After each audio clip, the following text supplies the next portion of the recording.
Sermones de San Antonio de Padua, fiesta de San Juan Evangelista. 1. En aquel tiempo dijo Jesús a Pedro, sígueme. Juan 21:19. En este evangelio se destacan dos argumentos, la imitación de Cristo y su amor por su fiel discípulo. A. Imitación de Cristo. 2. Sígueme. Dice Jesús a Pedro y lo repite a todo fiel cristiano. Sígueme. También tú desnudo como yo estoy desnudo, también tú libre de impedimentos como lo estoy yo.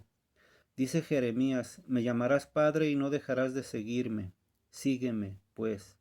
Abandona tu bagaje tan cargado, no puedes seguirme a mí que corro.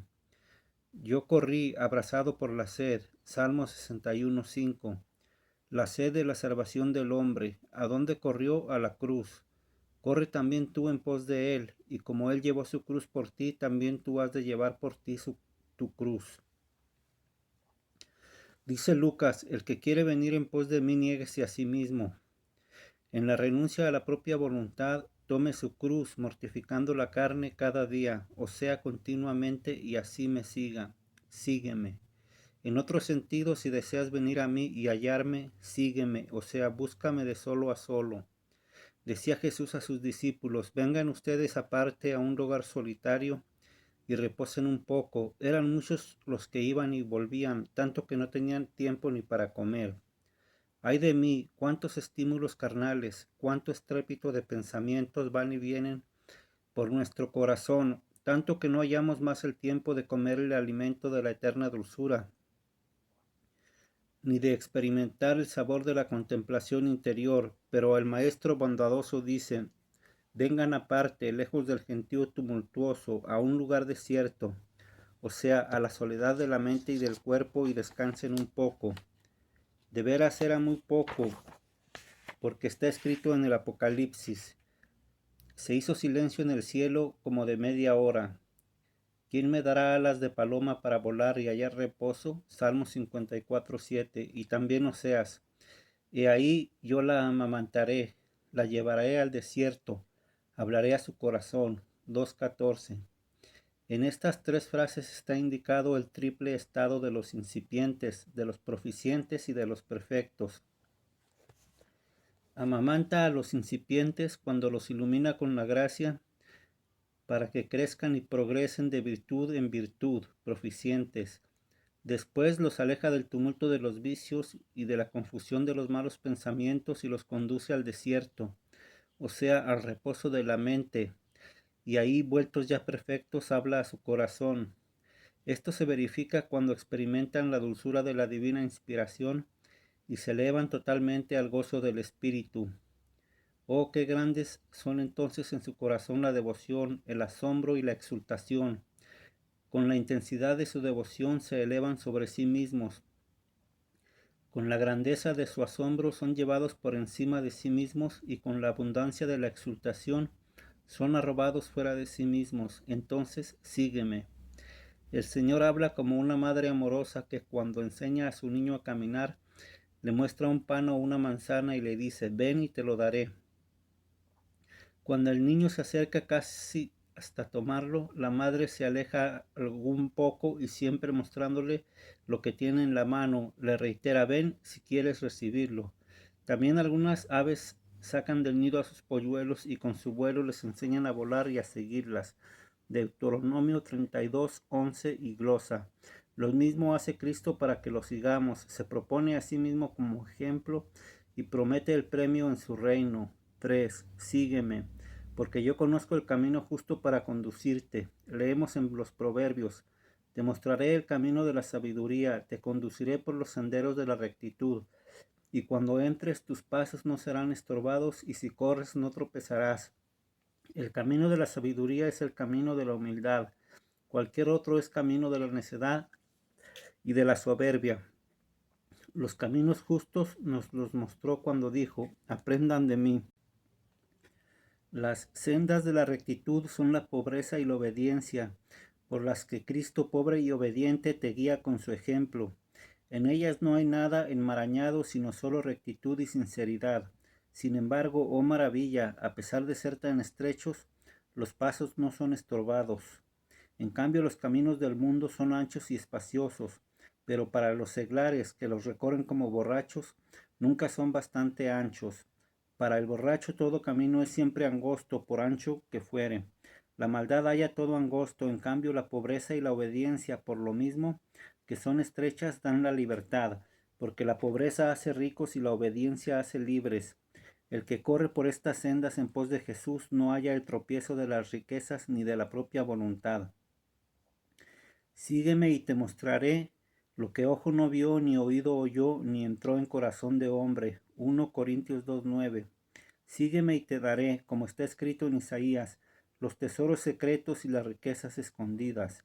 Y todavía, entonces tú verás y te pondrás radiante, y se maravillará y se dilatará tu corazón. 65. Verás a Dios cara a cara como es. 1 Juan 3:2. Abundarás en deleites y en las riquezas de la doble estola del alma y del cuerpo. Tu corazón se extasiará frente a los coros de los ángeles y a los tronos de los bienaventurados. Y así se ensanchará de gozo y prorrumpirá en cantos de exultación y de alabanza. Sígueme pues. B. El amor de Cristo hacia su fiel. 4. Pedro, volviéndose, vio al discípulo al que Jesús amaba. Juan 21:20. El que verdaderamente sigue a Cristo desea que todos le sigan, y por esto se dirige al prójimo con el celo del Espíritu, con la oración devota y con la predicación de la palabra. Esto significa la vuelta de Pedro, y con esto concuerdan las palabras del Apocalipsis. El esposo y la esposa, o sea, Cristo y la iglesia, dicen ven, y el que escucha repite ven. 22:17. Cristo con la inspiración y la iglesia con la predicación dicen al hombre ven, y el que los escucha diga a su prójimo ven, o sea, sigue a Jesús. Pedro, volviéndose, vio que lo seguía el discípulo al que Jesús amaba. Jesús ama al que le sigue y dice, a mi siervo Caleb, que me siguió, lo introduciré en esta tierra que él recorrió y su descendencia la poseerá. Números 14:24. El discípulo al que Jesús amaba, comenta la glosa. Aún sin nombrarlo, con estas palabras Juan se distingue de los demás, no porque Jesús lo amara solo a él, sino porque lo prefería a los demás. Amaba también a los demás, pero a Juan de una manera más íntima. Lo regaló con una mayor ternura de su amor porque lo llamó cuando era todavía virgen y porque permaneció virgen, por eso le confió a su madre. Y este discípulo en la última cena posó su cabeza sobre el pecho de Jesús. Fue un gran gesto de amor que solo él posara la cabeza sobre el pecho de Jesús, en el cual están contenidos todos los tesoros de la sabiduría y de la ciencia. Y este hecho era un presagio de cuanto había escrito sobre los arcanos, misterios de la divinidad de Jesús, en comparación con los demás. 5.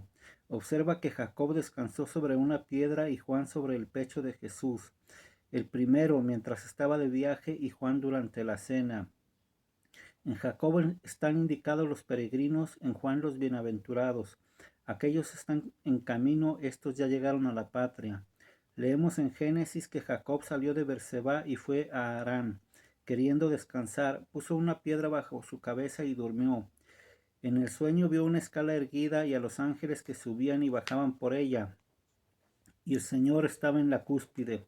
Jacob es figura del justo todavía peregrino y envuelto en múltiples conflictos. Él salió de Berseba, que se interpreta pozo séptimo, y simboliza la codicia del mundo, que es como un pozo sin fondo, como el séptimo día del que se lee que no tiene fin. Y se dirige hacia Harán, que se interpreta excelso, o sea, hacia la Jerusalén celeste. Dice Habacuc, subiré y me uniré a nuestro pueblo ya predispuesto, 3:16, que triunfó sobre la maldad del mundo, y como desea aliviar la fatiga de su peregrinación, pone una piedra bajo su cabeza y duerme. La cabeza es la mente, la piedra es la constancia de la fe. La escala erguida es la doble caridad hacia Dios y hacia el prójimo. Los ángeles son los justos que suben a Dios con la elevación de la mente y descienden hacia el prójimo con la compulsión del alma. El justo en su peregrinación para descansar fija la mente en la firmeza de la fe. Se lee en Proverbios. El lebrato, cría de la liebre, raza asustadiza, tiene su cueva en la peña. El lebrato, animal tímido, es figura del pobre de espíritu. que por su timidez es impotente contra toda injusticia, y por esto coloca la guarida de su esperanza en la peña de la fe, donde puede descansar y dormir, y ver, erigida en sí mismo, la escala de la caridad. Observa que el Señor está en la cima de la escalera por dos motivos: para darle firmeza y para acoger a los que suben por ella. Él sostiene el peso de nuestra fragilidad para que podamos subir por las obras de la caridad, y acoge a los que suben, para que con Él, que es eterno y bienaventurado, también nosotros seamos eternos y bienaventurados. Entonces, en esa cena de la eterna saciedad, reposaremos también nosotros con Juan sobre el pecho de Jesús. El corazón en el pecho es el amor en el corazón. Reposaremos pues en su amor, porque lo amaremos con todo el corazón y con toda el alma, y en él hallaremos todos los tesoros de la sabiduría y de la ciencia. Oh amor de Jesús, oh tesoro escondido en el amor, oh sabiduría de inestimable sabor y ciencia que todo lo conoce. Me saciaré cuando contemple tu gloria. Salmo 16:15. Y también, esta es la vida eterna, que te conozcan a ti, el único Dios verdadero, y a Jesucristo a quien enviaste. A él sean la alabanza y la gloria por los siglos eternos. Amén, así sea. C. Sermón alegórico. 6. Una gran águila de amplias alas, de larga expansión de miembros, de espeso plumaje de variados colores, vino al Líbano y tomó la médula del cedro. Ezequiel 17:3. El águila, llamada así por la agudeza de su vista, es figura del bienaventurado Juan, que, elevado por encima de sí mismo con la penetrante intuición de su mente, contempló y nos lo comunicó. Al unigénito, Hijo que está en el seno del Padre, el Verbo, que era desde el principio. Y nosotros sabemos que su testimonio es veraz. Juan 21:24. Dice Ezequiel: el aspecto de sus caras era cara de hombre y cara de león a la derecha, y cara de buey a la izquierda, y cara de águila por encima de los cuatro. 1:10. En la derecha está simbolizada la prosperidad, en la izquierda la adversidad. Mateo y Marcos, que están representados en el hombre y en el león, estuvieron a la derecha porque escribieron acerca de la encarnación de Cristo y de la predicación, en las que hubo algo de prosperidad. Lucas está representado en el buey que solía ser ofrecido en el sacrificio. En efecto, comienza el Evangelio con el sacerdocio de Zacarías y conduce a Cristo a la inmolación en el templo y en el altar de la cruz, donde sufrió la adversidad de la pasión. En fin, Juan está representado en el águila, que vuela más en alto que las demás aves, y además penetró más profundamente que los otros en el misterio de Dios, y por esto se dice, por encima de los otros cuatro. Sin embargo, nos deja atónitos lo que se dice, por encima de los cuatro, mientras también él es uno de los cuatro. Estaba pues por encima de sí mismo, glosa. De veras estaba por encima de sí mismo, porque habló por encima de lo que puede hablar un hombre, y por eso es llamado águila grande de amplias alas. Que las alas de esta águila fueron grandes, lo dice la lectura de la misa de hoy sacada del Eclesiástico. En medio de la iglesia abrió su boca, 15:5. Lo mismo dice el Apocalipsis. Y vi y oí la voz de un águila que volaba en lo alto del cielo, 8:13, en el cual se designa la iglesia, en cuyo centro, o sea, para todos comunitariamente, abrió su boca. Y el Señor lo colmó del espíritu de sabiduría y de inteligencia. Eclesiástico 15:5. Y ahí las dos grandes alas con las que voló hasta el misterio de la divinidad. En el principio existía el Verbo. 7. El águila era de larga expansión de miembros. Las virtudes son como miembros del alma que se expanden ampliamente cuando se abren a las obras de caridad, y esto concuerda con lo que se lee en la misa de hoy. El que teme al Señor obra el bien, y el que practica la justicia alcanzará la sabiduría. La sabiduría saldrá a su encuentro como una madre honrada y lo acogerá como una esposa virgen. El bienaventurado Juan, porque honraba a Dios con temor casto y filial, obró el bien, o sea, se explayó en obras de caridad, y todo esto brilla con mayor claridad que la luz si lees su epístola. En la escribió sobre la caridad de manera extraordinaria porque la vivía. Comenzó a hacer y luego a enseñar. Hechos 1:1. Y observó también la justicia, como se dice en el Eclesiástico. Era como una copa de oro macizo adornada de toda clase de piedras preciosas. 50:10. y porque guardó la justicia, o sea, la verdad del Evangelio, la aprendió en la práctica, o sea, cosechó sus frutos. Dice el Señor en el Evangelio, el que deja al padre, a la madre, a la esposa, recibirá el céntuplo. El bienaventurado Juan dejó por el Señor a la madre y a la esposa, y el Señor le dio no cualquier madre, sino su misma madre. Por eso se añade, saldrá a su encuentro una madre honrada. La bienaventurada María, madre del Hijo de Dios, honrada con dones de virtudes y con privilegios de gracias, salió al encuentro de Juan a los pies de la cruz. Estaban ella a la derecha, él a la izquierda, y allí como virgen esposa lo acogió a él, virgen ella y virgen él. Narra Juan, cuando Jesús vio a su madre y al discípulo a quien amaba, que estaba presente, dijo a su madre, mujer, he ahí a tu hijo. Después dijo al discípulo, he ahí a tu madre. Desde aquel momento el discípulo la tomó consigo, como a su madre o para ampararla. Oh perla fulgente de virginidad, bienaventurado Juan, que mereció ser acogido como hijo por la madre del Hijo de Dios y acogerla a ella como su madre. 8. De su perfecta virginidad se dice, águila llena de plumajes variopintos. Algo semejante dice Job, moriré en mi pequeño nido y multiplicaré mis días como la palmera. 19:18. El ave construye su nido cubriendo su interior con plumas y haciendo mórbido su contorno. Esto por dos razones, para que los huevos no sufran daño por las ramas y para que los polluelos todavía implumes hayan reposo y calor en la blandura de las plumas. El pequeño nido del bienaventurado Juan fue su humilde sentimiento, y observa que no se dice nido sino pequeño nido. La virginidad se conserva con la humildad. La virgen soberbia no es virgen sino corrupta. En el diminutivo nidulus, pequeño nido, se destaca la humildad. Su nido fue construido con mórbidas plumas y adornado con la suavidad de la pureza virginal.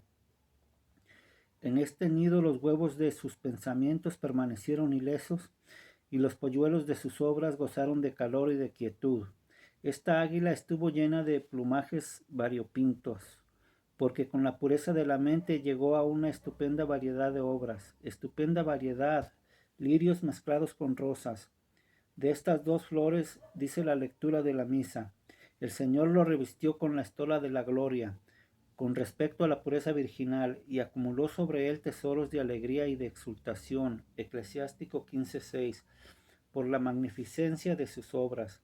Aunque no concluyó su vida con el martirio, fue mártir igualmente, porque fue echado en una cuba de aceite hirviendo, fue relegado en el destierro a Patmos, y en Éfeso le dieron a beber veneno. Con todo, con la gracia de Dios, salió ileso de todos estos peligros, y así multiplicó sus días como una palmera.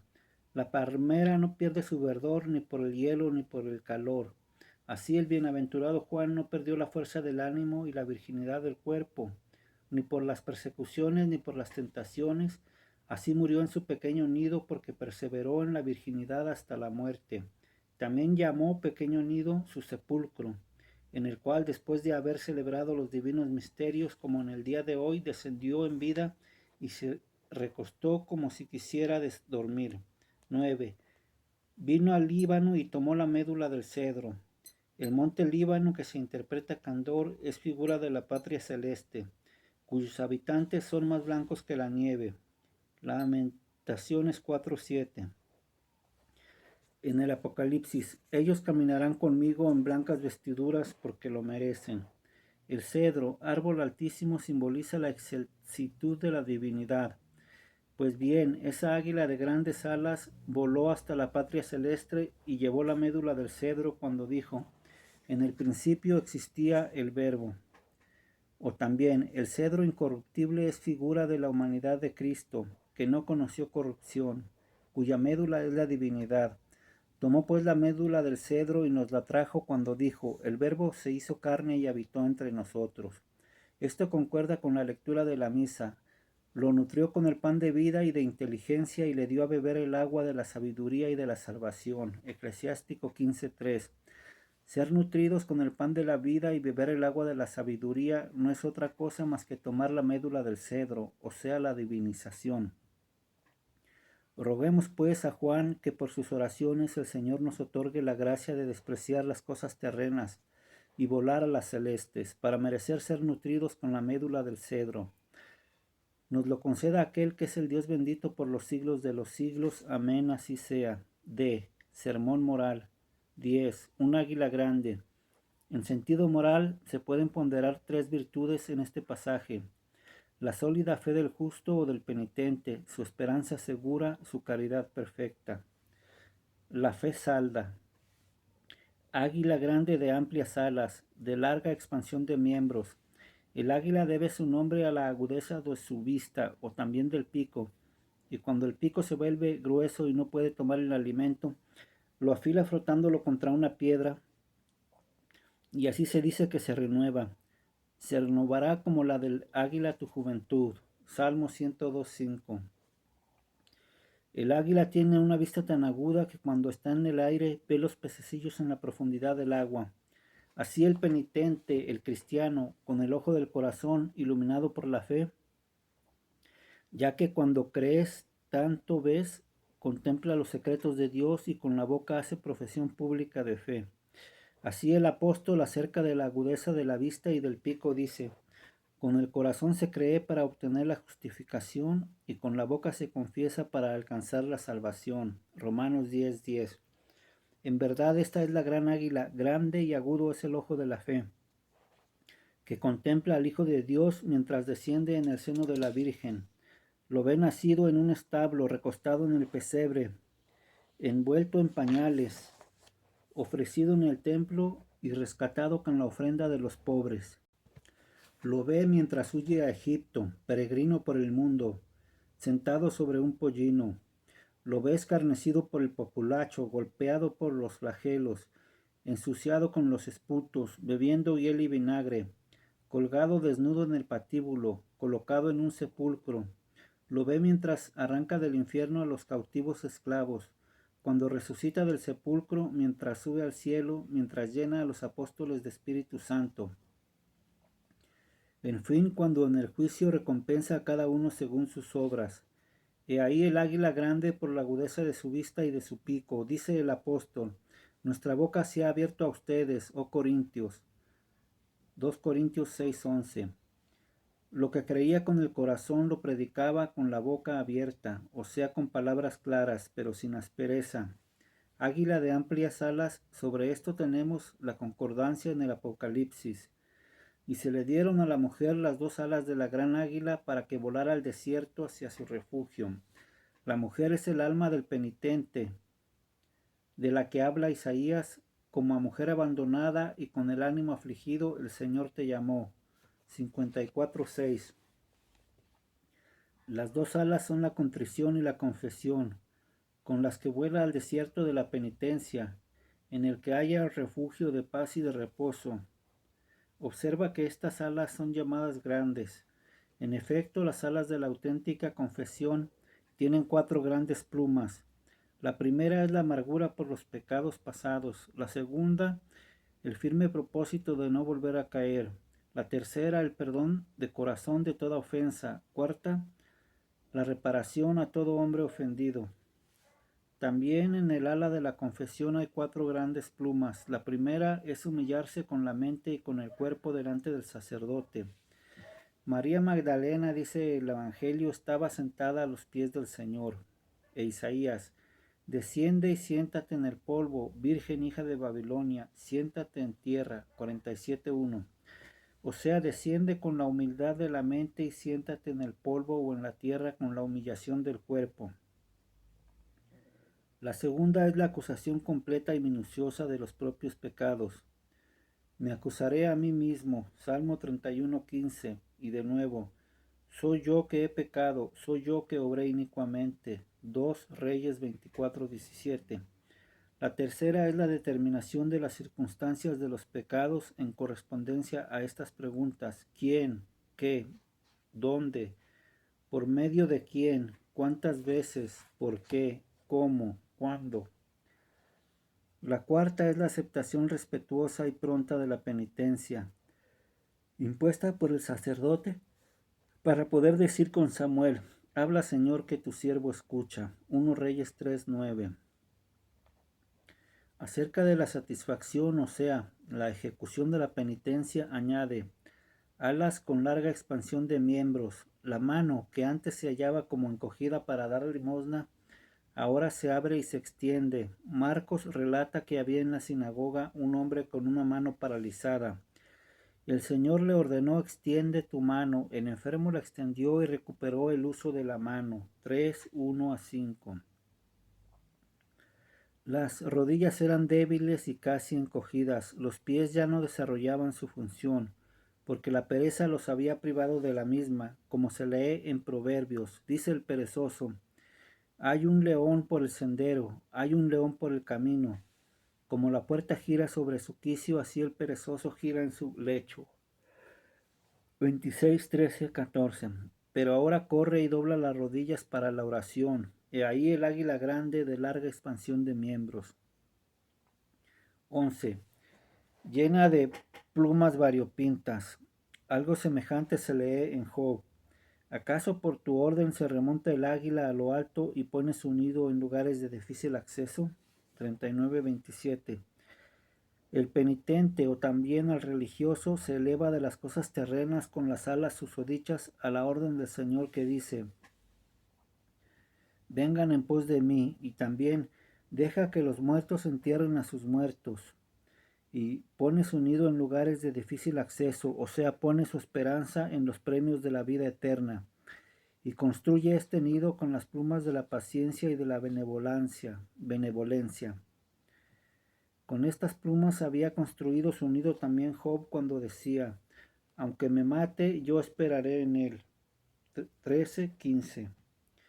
Puede ser llevadero el sufrimiento si no falta la paciencia. Ovidio. Llena de plumas variopintas.